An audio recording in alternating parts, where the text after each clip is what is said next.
तो बच्चों मैं आज आपके सामने क्लास 12th 2025-26 में फिजिक्स के सिलेबस पे डिस्कशन करने वाला हूँ। और फिजिक्स के सिलेबस के साथ साथ मैं बीच में आपको की पॉइंट्स भी बताऊंगा कि आपको एग्जाम के हिसाब से क्या प्रिपेयर करना चाहिए। सबसे पहले बच्चों आपको ये पता होना चाहिए कि आपका 30 मार्क्स का एक थ्योरी में से पार्ट हट जाता है, क्योंकि 30 मार्क्स आपके वो प्रैक्टिकल वाला पार्ट होता है, वो उसमें इन्वॉल्व होता है। तो बच्चों अभी हम लोग के पास जो डिस्कशन है कि जब बच्चा कोई भी प्रैक्टिकल एग्जाम्स देने जाएगा तो उसके पास जो वाइवा के क्वेश्चंस होंगे, वो वाइवा के क्वेश्चंस बच्चों वो इन्हीं चैप्टर्स में होंगे जो आपकी 70 मार्क्स की थ्योरी है। जैसे अगर आप अपने प्रैक्टिकल को एक्सप्लेन नहीं कर पा रहे हैं या सही से नहीं समझा पा रहे हैं, तो ओवरऑल आप ये मान के चलिए आपसे एग्जामिनर यही पूछेगा कि आपको कौन सा चैप्टर आता है। तो अब बच्चों उस समय आपको इन चैप्टर्स में से कोई भी चैप्टर उसको बताना पड़ेगा, तो वो उसी में से ही आपसे क्वेश्चंस पूछना स्टार्ट कर देगा। और वो मान के चलिए वो आपसे जो क्वेश्चंस जो भी पूछ रहा होगा वो आपसे एनसीईआरटी से ही पूछेगा।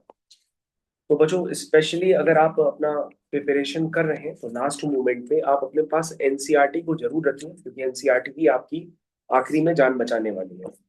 तो जिन बच्चों ने थ्योरी हो सकता है इधर उधर कोचिंग से कहीं भी कंप्लीट कर रखी हो, लेकिन अब लास्ट मोमेंट पे बच्चों आपको न्यूमेरिकल्स जो है आप दाएं बाएं न लगा करके आप ज्यादा से ज्यादा न्यूमेरिकल्स को एनसीईआरटी से ही लगाना प्रेफर करिए। अब बच्चों सबसे पहले आपको ये पता होना चाहिए कि आपका जो वेटेज है वो यहाँ पर 16 मार्क्स का वेटेज है। अब 16 मार्क्स के वेटेज में बच्चों यहाँ पर आपके पास आ गया है electric charges and fields, electrostatic, potential capacitance, ये बच्चों हो गया। अच्छा बच्चों ये जो 16 मार्क्स का जो वेटेज है उस 16 मार्क्स के वेटेज में बच्चों इलेक्ट्रोस्टैटिक्स के साथ करंट इलेक्ट्रिसिटी भी आती है। अब बच्चों हम लोग पहले हाईलाइटेड कर लेते हैं कि भैया ये 16 मार्क्स के सिलेबस में हम लोग ये मान के चल रहे हैं कि इलेक्ट्रोस्टैटिक्स और करंट इलेक्ट्रिसिटी आ गई।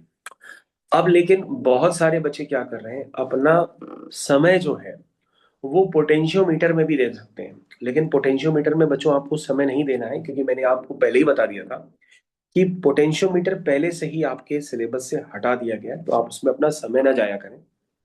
आपको पढ़ना क्या है, आप उस बात पे फोकस करिए। आपको electric charges, conservation of charge, Coulomb's law force between two point charges, multiple charges, superposition principle and continuous charge distribution. अब देखो बच्चों यहां पर आपसे क्या पूछा जा सकता है, सुपरपोजिशन प्रिंसिपल। ये एक बच्चों फाइवा का क्वेश्चन हो सकता है। उसके बाद बच्चों इलेक्ट्रिक फील्ड। भाई इलेक्ट्रिक फील्ड का जनरल फॉर्मूला क्या होता है, 1/4 पाई एप्सिलॉन नॉट Q/r²। ये पॉइंट चार्ज से क्रिएट होने वाली इलेक्ट्रिक फील्ड होती है। और बच्चों ये इलेक्ट्रिक फील्ड जो होती है वो एक वेक्टर क्वांटिटी होती है। और सारे बच्चों को पता होना चाहिए कि 1/4 पाई एप्सिलॉन नॉट की वैल्यू जो होती है वो 9 × 10⁹ होती है। याद रखिए बच्चों जो एप्सिलॉन नॉट होता है उस एप्सिलॉन नॉट की वैल्यू और एप्सिलॉन नॉट का नाम क्या होता है, ये सारा एग्जामिनर आपसे एग्जाम में पूछ भी सकता है। तो ये सब कुछ आपका प्रिपेयर होना चाहिए। इलेक्ट्रिक डाइपोल बच्चों क्या होता है, the product of the either charge and the distance between them. जैसे आपके पास डाइपोल कैसे फॉर्मेशन होता है बच्चों, डाइपोल में तो आपके पास चार चार तरह की प्रूविंग्स भी है कि डाइपोल की एक्सियल पोजीशन पर आप क्या निकालते हो, इलेक्ट्रिक फील्ड निकालते हो, इलेक्ट्रिक पोटेंशियल निकालते हो। डाइपोल की इक्वेटोरियल पोजीशन पे आप इलेक्ट्रिक फील्ड, इलेक्ट्रिक पोटेंशियल, ये सब कुछ कैलकुलेट भी करते हो। तो डाइपोल क्या होता है बच्चों, इलेक्ट्रिक डाइपोल होता है -Q और +Q के चार्ज होते हैं और उनके बीच की डिस्टेंस 2a ली जाती है। अब बच्चों 2a की जगह काफी सारी बुक्स में a भी लिया गया है, तो 2a की जगह अगर आप a ले लेंगे तो भी आपके कैलकुलेशंस वही रहेंगे। लेकिन बच्चों 2a इसलिए लिया जाता है क्योंकि हम लोग इक्वेटोरियल पोजीशन पर क्या निकालते हैं, इलेक्ट्रिक फील्ड वगैरह निकालते हैं। तो बाई टू के टर्म्स आते हैं तो उससे कंफ्यूजन क्रिएट होता है, तो हम लोग क्या करते हैं कि हम लोग इसको 2a ले लेते हैं। तो इलेक्ट्रिक डाइपोल बराबर बच्चों क्या होता है, P = Q × 2a होता है। इलेक्ट्रिक डाइपोल एक वेक्टर क्वांटिटी होती है, ये भी आपको याद रखना पड़ेगा। इसके अलावा बच्चों आपके पास सिलेबस जो है उसको आप ध्यान से देखिए, उसमें लिखा है torque on electric dipole in uniform electric field. तो टॉर्क का बच्चों फील्ड का होता है, क्या फॉर्मूला आपको याद है, टॉर्क, टॉर्क का फॉर्मूला। तो बच्चों आपको टॉर्क का फॉर्मूला डायरेक्टली याद नहीं है, लेकिन मैं आपको बताता हूं कि इस तरह से बच्चों इलेक्ट्रिक फील्ड को यूनिफॉर्मली अगर आप ध्यान से देखेंगे बच्चों, QP sin थीटा। हाँ तो बच्चों ये देखिए, ये बच्चों इस तरह से एक इलेक्ट्रिक डाइपोल प्लेस कर दिया जाता है। जब बच्चों हम इलेक्ट्रिक डाइपोल प्लेस करते हैं जो इलेक्ट्रिक फील्ड के साथ थीटा का एंगल बनाता है, तो बच्चों यहाँ पर प्लस क्यू का चार्ज होगा, एक माइनस क्यू का चार्ज होगा। तो बच्चों यहाँ पर क्या पड़ता है, उस पे एक फोर्स पड़ता है। क्या पड़ता है? फोर्स। तो यहाँ पे फोर्स बच्चों इस तरफ पड़ेगा, यहाँ पे फोर्स बच्चों इस तरफ पड़ेगा। तो ये रोटेट कर जाएगा, तो उसको टॉर्क मिल जाता है। जब टॉर्क मिल जाता है तो टॉर्क की वैल्यू होती है। तो टॉर्क क्या होता है बच्चों? Q E E for electric field. Q is the charge, and sine theta, where theta is the angle between the बच्चों मेरे को electric ऐसा field लगता and है the Q E resistor. Sine theta नहीं होता है, तो आप इसको एक बार जस्टिफाई कर लीजिएगा। ये इसका फॉर्मूला नहीं है, तो ये आप देखने लीजिएगा अपने हिसाब से। क्योंकि अगर आप मान लीजिए अगर आपको निकालने नहीं भी आता है, तो मैंने आपको सिखा रखा था कि आप 11th क्लास में टॉर्क का कंजर्वेशन निकाल के भी निकाल सकते हो। जैसे मान लो बच्चों, अगर आपको टॉर्क निकालना है, इस पे नेट टॉर्क कितना लग रहा है, तो आप नेट टॉर्क निकालने के लिए हम ओ पॉइंट से क्या कर सकते हैं, टॉर्क कंजर्वेशन लगा सकते हैं। तो बच्चों ओ पॉइंट पे लगने वाला जो टॉर्क होगा वो तो जीरो होगा, क्योंकि हम वहीं पे खड़े हुए हैं। हाँ, इसका होगा। तो बच्चों यहाँ पे फोर्स कितना है? फोर्स होगा बच्चों Q E. F is equal to Q E होता है, ये फोर्स हो गया क्यू ई। और टॉर्क क्या होता है? Force into perpendicular distance. तो बच्चों अगर हम इस फोर्स की लाइन ऑफ एक्शन को बड़ी कर देंगे तो इसकी परपेंडिकुलर डिस्टेंस बच्चों ये हो जाएगी। तो बच्चों ये अगर इसकी लेंथ ए है तो ये कितना हो जाएगा? ए साइन थीटा। तो इसका मतलब बच्चों हो जाएगा Q E into a sine theta. सारे बच्चे ध्यान देंगे। और बच्चों ये वाला जो टॉर्क क्रिएट होगा ये भी ओ के अबाउट इसको क्लॉकवाइज डायरेक्शन में रोटेट करेगा। यानी ये वाला भी टॉर्क इसको क्लॉकवाइज डायरेक्शन में रोटेट करेगा और ये वाला भी टॉर्क इसको क्लॉकवाइज डायरेक्शन में रोटेट करेगा। अच्छा, तो ये दोनों आपस में ऐड हो जाएंगे। तो यहां से भी बच्चों Q E into a sine theta है। P E sin theta. तो बच्चों ये हो जाएगा two Q E into a sine theta. इस तरह से बच्चों ये क्रिएट हो जाता है। और बच्चों मैंने बता रखा है कि जो P होता है वो Q इंटू टू ए होता है। तो बच्चों Q और टू ए को कंबाइन करके हम P लिख देते हैं, तो P ई साइन थीटा बन जाता है, जिसको हम लिखते हैं P क्रॉस ई। तो सारे बच्चे ध्यान दें कि अगर आप मौके पे भूल जाते हैं तो बच्चों टॉर्क जो होता है वो बेसिकली P क्रॉस ई होता है। ये आपसे वाइवा में क्वेश्चन है। मान लीजिए आप उस समय नहीं निकाल पा रहे हैं, तो अगर आपके 11th वाले टॉर्क के कंसेप्ट क्लियर है मैकेनिक्स में, तो आप तुरंत वहां पे भी इसको जनरेट कर सकते हैं। इसके अलावा बच्चों आपको याद रखना होगा, गॉस थ्योरम जो होती है वो बहुत ही इंपॉर्टेंट होती है। सबसे पहले गॉस थ्योरम का स्टेटमेंट सारे बच्चों को पता होना चाहिए। हम लोग इसको कहते हैं the closed integral of electric field around any closed path is equal to one by epsilon naught times the total charge. ये होता है। तो बच्चों this is called Gauss theorem. मान लीजिए आप गॉस थ्योरम नहीं बता पा रहे हैं, तो हम लोग ऐसे बोलते हैं the closed integral of electric field around any closed path, या ऐसे भी कह सकते हैं the surface integral of electric field around any closed path is equal to 1/5 epsilon naught times total charge. भाई जिनको गॉस थ्योरम पता नहीं है, मैं अभी से ही अनाउंस कर दे रहा हूं आपके पास गॉस थ्योरम से एक प्रूविंग भी आएगी और गॉस थ्योरम का स्टेटमेंट भी आएगा, जो आपके 70 के पेपर होगा थ्योरी का। और इस वेल एस आपसे ये प्रैक्टिकल में भी पूछा जा सकता है, तो बच्चों आप इसको जरूर तैयार करिए। मान लीजिए आप पढ़ाई में कमजोर हैं तो कोई बात नहीं, अभी इधर ध्यान दीजिए। हम लोग ऐसे कहते हैं, देखिए बच्चों मैं आपको एक बार दोबारा क्या क्या बता रहा हूँ, ये सब रटा नहीं जाता है। एक मिनट इधर ध्यान देंगे सारे बच्चे। देखो बच्चों मैंने कैसे रट रखा है, मेरा तरीका देखो। The surface integral of electric field around any close path is equal to one by epsilon naught times the total charge. तो बच्चों इसको देखना है, पहले ये एक्सप्रेशन लिखना है और आपको अपनी गॉस थ्योरम के बारे में बोलना है। बड़ी आसान होती है बच्चों गॉस थ्योरम। तो फिर से बोल सकते हैं the surface integral of electric field around any close path is equal to one by epsilon naught times the total charge. ये बच्चों होता है आपका टोटल चार्ज। ठीक है। अब बच्चों यहाँ पर क्या है, यहाँ पर देखो ना स्टेटमेंट ऑफ गॉस थ्योरम लिखा है, इसके एप्लीकेशन लिखे हैं। अब देखो बच्चों एप्लीकेशन में मैंने आपको बता दिए, इसके लगभग 4 एप्लीकेशन बच्चों एनसीईआरटी में दे रखे हैं। लेकिन आपको चारों एप्लीकेशंस नहीं पढ़ के जाने हैं। आपको उनमें से कौन से एप्लीकेशन पढ़ने हैं? एक आपको निकालना है electric field due to the infinity long straight wire. तो बच्चों कोई बता सकता है लॉन्ग स्ट्रेट वायर से जो इलेक्ट्रिक फील्ड क्रिएट होती है वो कितनी होती है? ये भी आपसे एग्जाम में पूछा जा सकता है। बस एक एग्जाम सेकंड में कैलकुलेट कर आपसे ले। वाइवा जो एग्जामिनर होगा वो ये कहेगा कि भैया वो जो इनफाइनाइट लाइन चार्ज है, जो इनफाइनाइट स्ट्रेट वायर है या इनफाइनाइट लाइन चार्ज जो है, उसकी लीनियर चार्ज डेंसिटी है लैम्डा। तो आप बता दीजिए कि उससे प्रोड्यूस होने वाली जो इलेक्ट्रिक फील्ड होगी वो कितनी होगी। तो बच्चों आप नहीं बता पा रहे, मेरे ख्याल से ये आती है lambda upon 2 pi r epsilon not. क्या यही होती है इलेक्ट्रिक फील्ड? सारे बच्चे चेक कर लें। तो ये बच्चों होती है lambda upon 2 pi r epsilon not. तो सारे बच्चे शायद यही इसको निकालते हैं। और बच्चों ये वैल्यू आपको पता होनी चाहिए, क्योंकि एक तो इनफाइनाइट लाइन चार्ज का है, और क्या है बच्चों, यूनिफॉर्मली चार्ज प्लेन शीट।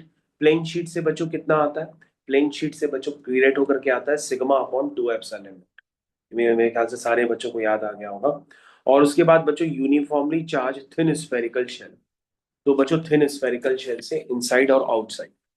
सारे बच्चों को मैं नोटिफिकेशन अभी का अभी जारी कर रहा हूँ कि भैया आपका जो 70 मार्क्स का बोर्ड का पेपर होगा उसमें ये जो गॉस थ्योरम है वो स्टेटमेंट आपको लिखना ही लिखना है। और बच्चों मान लीजिए आप पढ़ाई में अभी भी कमजोर है, आपने रीजनिंग के क्वेश्चंस नहीं किए, तो भैया ये 3 एप्लीकेशंस आप प्लीज प्लीज अभी भी तैयार कर लीजिए। वो 3 एप्लीकेशंस क्या है बच्चों, मैं इसको रफ कर देता हूँ थोड़ा सा।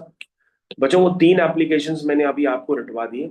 एक इनफाइनेटली लाइन चार्ज की वजह से प्रोड्यूस होने वाली इलेक्ट्रिक फील्ड, एक sigma upon 2 epsilon naught plane sheet से, और उसके बाद स्फेरिकल शेल की वजह से। अगर आप पूछेंगे कि सर इसमें से कौन सा तैयार करके जाए, तो जो 100% आ सकता हूँ, तो बच्चों 3 ही है, इसमें डाउट क्या रहना, 3 तो तैयार कर ही सकते हो। एनसीईआरटी में 6 से 7 एप्लीकेशन दी गए, लेकिन तुमको तैयार सिर्फ 3 करने। अब उन 3 में से बच्चों अगर आप ये वाला तैयार कर लें, स्फेरिकल शेल वाला, तो ये आपके लिए हो सकता है एग्जाम में आपको यही मिले। तो स्फेरिकल शेल वाला बच्चों आप तैयार करके जाइएगा। बाय द वे अभी एग्जाम में आपसे कोई वाइवा में तो थ्योरी ऐसे नहीं पूछेगा, आपको डायरेक्ट बताना पड़ेगा कि एक प्लेन शीट जिसकी लीनियर चार्ज डेंसिटी लैम्डा है, उससे प्रोड्यूस होने वाली इलेक्ट्रिक फील्ड जो होती है वो होती है lambda upon 2 pi r epsilon not. और बच्चों एक जो सरफेस होती है जिसकी सरफेस चार्ज डेंसिटी सिग्मा होती है, उससे प्रोड्यूस होने वाली इलेक्ट्रिक फील्ड लाइंस होती है सिग्मा अपॉन 2 एप्सिलॉन। तो सिग्मा की वैल्यू बच्चों क्या होती है? क्यू बाई ए होती है, क्योंकि होती है चार्ज पर यूनिट एरिया। ठीक है, सारे बच्चे भाई इधर ही ध्यान देंगे अभी भी। उसके बाद बच्चों जैसा कि आप जानते हैं इस चैप्टर का जो वेटेज है वो 16 नंबर का है। तो अभी 16 नंबर आपको मिले नहीं है, अब आप आगे समझ लीजिए पूरे 16 नंबर को कंप्लीट करने के लिए क्या करना होगा। इलेक्ट्रिक पोटेंशियल क्या होता है? Potential difference electric potential due two point charge a dipole and a system of charges equi potential surfaces. सारे बच्चे ध्यान देके जाएंगे कि भैया इक्वी पोटेंशियल सरफेस के जितने भी क्वेश्चंस आपको एनसीईआरटी में मिलते हैं, भैया आप उन्हीं को ही लगा के जाइए, आप दाएं बाएं कुछ मत करिए। आप सीधा सीधा एनसीईआरटी के इक्वी पोटेंशियल सरफेस पे रिलेटेड क्वेश्चंस हैं उनको लगा लीजिए। मान लीजिए आपने साल भर एनसीईआरटी नहीं पढ़ी है, तो भैया अब आपके पास रेफरेंस बुक होगी, तो रेफरेंस बुक को यूज करके आप इक्वी पोटेंशियल सरफेस के क्वेश्चन लगा लीजिए। इतना काम आप करें। ओके, इलेक्ट्रिक, ये तो मैंने बोल देते हैं इलेक्ट्रिक पोटेंशियल एनर्जी। हाँ बच्चों कभी कभी इलेक्ट्रिक पोटेंशियल एनर्जी जो होती है वो सारे बच्चों को याद भी रहती है। क्या होती है? Half electric epsilon not E square. Half epsilon not E E square. Square. ठीक है ना? चलो अगर नहीं पता है तो आपने मेरी बात सुन लो भाई। ओके बच्चों, electric dipole in electrostatic field, conductors and insulators free charges and bound charges in inside a conductor, dielectric and electric polarization, capacitor and capacitance, combination of capacitor in series and parallel। Okay बच्चों ये तो सबको पता है कि अगर capacitor series में होते हैं तो उनका इक्विवेलेंट निकालने के लिए उसका रेसिप्रोकल करके निकालते हैं, और कैपेसिटर अगर पैरेलल में होते हैं तो हम डायरेक्टली उनको ऐड कर देते हैं। जबकि रेसिस्टेंस में बच्चों ये उल्टा होता है, जब रेसिस्टेंस सीरीज में लगे होते हैं तो उनको लगाने इक्विवेलेंट निकालने के लिए हम उनको डायरेक्टली ऐड कर देते हैं। तो मेरे ख्याल से बच्चों आपको पता होगा। अच्छा, जितने बच्चे ये पूछ रहे हैं कि भैया सर इसमें से यही बता दो कि हमने साल भर पढ़ा नहीं है, तो अब यही बता दो सर ये कैपेसिटेंस में तैयार करके क्या जाना है। तो भैया मैंने आपको हाईलाइट कर दिया है, इक्यू पोटेंशियल सरफेस आपको मरते दम तक तैयार करके जानी पड़ेगी। उसके बाद बच्चों आपको ये तैयार करना पड़ेगा कि आपको कैपेसिटेंस निकालना है दो पैरेलल प्लेट्स के बीच में, मतलब आपको पैरेलल प्लेट कैपेसिटर का कैपेसिटेंस निकालना है। सारे बच्चे ध्यान देंगे, मैं बिना कोर्स की कोई बात नहीं कर रहा हूं, यहाँ पे लिखा भी है capacitance of a parallel plate capacitor with and without dielectric medium. Okay. तो और एनर्जी स्टोर, तो बच्चों आपको इतना पढ़ करके जाना पड़ेगा। तो लेकिन बच्चों मैं आपसे एक बात पूछता हूँ, आप हमको जल्दी से बता दो कि अगर पैरेलल प्लेट कैपेसिटर का जो कैपेसिटेंस होता है वो होता कितना है, बता सकते हैं आप? क्या है सर? तो बच्चों आप क्वेश्चन सोचने के बाद ही कह रहे हैं क्या, वो आप इसका मतलब सोचने में समय ले रहे हैं? जल्दी सोच के बताइए कि सी तो पैरेलल क्यू बाई वी ना। पैरेलल प्लेट कैपेसिटर का कैपेसिटेंस क्या होता है? A epsilon upon D. बिल्कुल सही बताया बच्चों आपने। पैरेलल प्लेट कैपेसिटर का जो कैपेसिटेंस होता है वो हमारे हिसाब से A epsilon naught upon D होता और है। अगर डाइलेक्ट्रिक होता और तो ए एप्सिलॉन के अपॉन डी। के A epsilon naught upon D होता अगर डाइलेक्ट्रिक होता।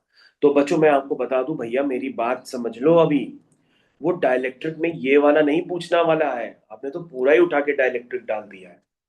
बच्चों ये एग्जाम में बना है आपकी, आप देखो ना एनसीईआरटी में वो ये वाला डाइलेक्ट्रिक वाला कह रहा है। यानी एक डाइलेक्ट्रिक इंसर्ट किया गया है जिसमें डाइलेक्ट्रिक की थिकनेस कितनी है, टी है। और उस डाइलेक्ट्रिक का डाइलेक्ट्रिक कांस्टेंट क्या है, के है। तो बच्चों ये वाला आपको तैयार करना है। सारे बच्चे भाई ध्यान देंगे। क्या होता है इसका, C is equal to A A epsilon epsilon naught upon upon D D minus minus. T plus T by K. सारे बच्चे भाई ध्यान देंगे। ये होता है पैरेलल प्लेट कैपेसिटर का पार्शियली फिल्ड विद डाइलेक्ट्रिक। हो सकता है बच्चों आपके पास एग्जाम में आज वाइवा में तक ये क्वेश्चन कोई पूछ ले, तो आपको समझना पड़ेगा भैया कि मैं पैरेलल प्लेट कैपेसिटर का कैपेसिटेंस कह रहा हूं जो पार्शियली फिल्ड विद डाइलेक्ट्रिक होता है, मैं उसकी बात कर रहा हूं। तो बच्चों अभी भी समय है आपके पास। फिजिक्स का पेपर कब है, कौन सी डेट को? 20 तारीख। 20 तारीख को है बच्चों। आज 20 जनवरी है एक और महीने बीस में फरवरी पूरा। आपके पास फिजिक्स का पेपर है। बच्चों लगा डालो अपनी ताकत, क्योंकि 20 फरवरी यानी कि एक महीने का समय है।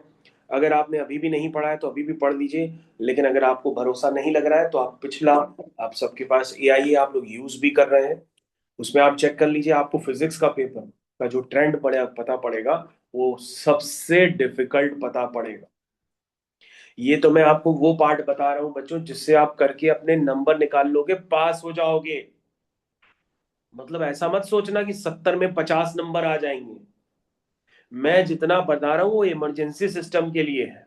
यानी अगर आपको 70 में से 30 35 नंबर लाने हो तो बस इतनी स्ट्रेटेजी काम करेगी जो मैं बता रहा हूँ। बाकी आप क्वेश्चंस कर नहीं पाओगे, बाकी क्वेश्चंस के रीजनिंग इतने भयानक होंगे और न्यूमेरिकल्स ऐसे होंगे कि आप उसको लगा नहीं पाओगे। मैं इमरजेंसी के लिए आपको तैयार कर रहा हूँ कि आप प्रूविंग के कुछ क्वेश्चंस कर लो, जैसे मैंने अभी आपको बताया कि पैरेलल प्लेट कैपेसिटर का कैपेसिटेंस निकालना सीख लो। ओके बच्चों, ठीक है। अभी भी बच्चों हम लोग के 16 नंबर कंप्लीट नहीं हुए, अभी तो हम लोग इलेक्ट्रोस्टैटिक्स में ही घूम रहे थे, अब आते हैं। हाँ नहीं नहीं नहीं, वो 16 नंबर बच्चों कंप्लीट हो गए। नहीं नहीं सर, नहीं नहीं, कैलेंडर। अब करंट इलेक्ट्रिसिटी को बच्चों कंबाइन करेंगे तब 16 नंबर मिलेंगे। अभी देखो बच्चों और बयाने हैं। अब बच्चों मैं आपको बता दूं, करंट इलेक्ट्रिसिटी में सारे बच्चे न्यूमेरिकल्स जरूर लगा के जाएं, किरचॉफ लॉ के और व्हीटस्टोन ब्रिज के। किरचॉफ लॉ पे बच्चों न्यूमेरिकल आता ही आता है। मैं आपको बता दे रहा हूँ किस तरह से क्वेश्चन होगा। आपके पास ऐसे क्वेश्चन होगा और करके, या तो तुम किरचॉफ लॉ का क्वेश्चन लगाओ या व्हीटस्टोन ब्रिज का क्वेश्चन लगाओ। अब भाई वेट स्टोन ब्रिज की प्रूविंग वगैरह मैंने सारे बच्चों को अच्छे से कराई हुई है। मान लो आपने कुछ भी नहीं किया भाई, तो मैं आपको ऐसे हिंट कर देता हूँ कि ये P होता है, ये Q होता है, ये R होता है, ये S होता है। तो यदि P by Q is equal to R by S होता है तो बच्चों बेसिकली क्या होता है कि ये जो बीच वाली वायर होती है ना, इसको हम हटा देते हैं, नहीं सर, है ना। ये वाली वायर हो। अरे बच्चों कोई भी वायर हो, आप मेरी बात समझो भैया, ये भी वेट स्टोन ब्रिज है। और बच्चों आप कंफ्यूजन मत क्रिएट करो, ये भी वेट स्टोन ब्रिज है। इस तो इसमें जो बच्चों ये है ये दोनों ही होगा। बीट स्टोन ब्रिज है, इससे पहले वाला जो बताया वो भी हमने बताया, और ये जो बताया वो भी हमने बताया। ये दोनों ही बच्चों बीट स्टोन ब्रिज है। आप हमारी बात समझने का प्रयास करो। स्टैंडर्ड डायग्राम में बना रहा था, मेरे को वही बनाने दो। स्टैंडर्ड डायग्राम बच्चों यही होता है, ठीक है।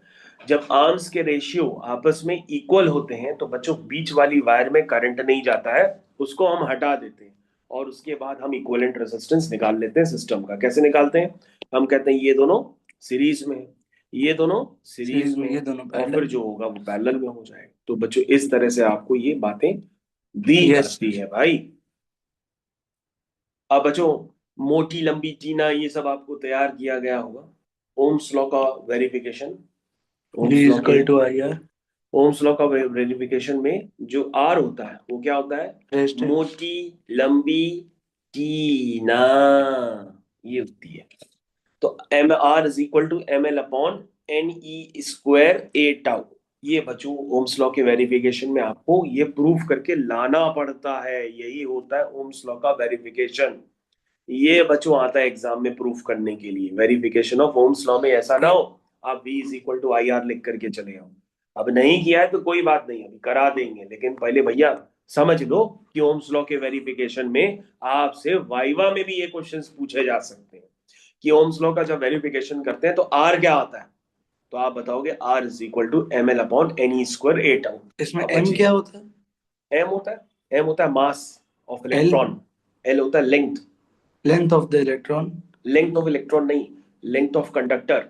Length of the conductor. हाँ, टाउ होता टाउ है होता है टॉर्क। Relaxation time. रिलैक्सेशन हाँ, टाइम। ई चार्ज हो गया। एन नंबर ऑफ इलेक्ट्रॉन्स हो गए। और number a? Of electrons per unit volume. और A? A cross sectional area. ठीक है। हाँ। अब बच्चों जो है अब जैसे कि क्या बताया जाए, ठीक है जो भी है ठीक है। प्यारे बच्चों याद रखिएगा ये चैप्टर, अब आपने कहा कि डिफिकल्ट लेवल पे जब पहुंचेगा तो बच्चों ये इंटरनल रेसिस्टेंस को इन्वॉल्व करके न्यूमेरिकल बनाएगा एग्जाम में, जो आप कर नहीं पाओगे। ये बोर्ड ई इज एग्जाम की इक्वल टू चर्चा कर आई रहा हूँ। Small R plus I capital R. हाँ बच्चों, इसमें भयानक इक्वेशंस लगा करके कोई आपको डायग्राम बना देगा, कहेगा इस ब्रांच में करंट निकालो, ये करो वो करो। वहीं पर बच्चों का थोड़ा सा खेल हो जाता है और यहाँ से थोड़ा सा काम खराब हो जाता है। तो ये पार्ट आपको देखना पड़ेगा, बल्कि मतलब ढेर सारे न्यूमेरिकल्स लगाने पड़ेंगे तो काम बन जाता है। उसके बाद बच्चों 16 नंबर की समाप्ति अब हुई है। आप सोचो बच्चों, मेरे को 16 नंबर के लिए कितना चिल्लाना पड़ा है कि क्या आएगा। हाँ बच्चों, ये तो बात हो गई सिर्फ 16 नंबर के लिए कि मैं कितना चिल्ला रहा हूँ कि क्या आएगा। तो बच्चों इसके बाद जो है आप ये इलेक्ट्रोस्टैटिक्स को जरूर तैयार करिए। बाकी बच्चों मैं बाकी सिलेबस तो ऐसे शो कर देता हूँ, तो आप इस तरह से ये शो करके मैं आपको सिलेबस शो कर दे रहा हूँ, तो आप तैयार कर लीजिए। और बच्चियों हमने ये भी बता दिया कि हर टॉपिक का वेटेज कितना है। सबसे कम वेटेज जो है बच्चों उसका है, जो मैंने आपको बताया था 7 नंबर का वेटेज इलेक्ट्रॉनिक पर वो डिवाइसेस एक चैप्टर ही को चैप्टर रहेगा, से। वो बच्चों एक ही चैप्टर। ठीक है बच्चों, कोई बात नहीं, आप तैयार करिए और जंग जीत के आइए। थैंक यू, धन्यवाद।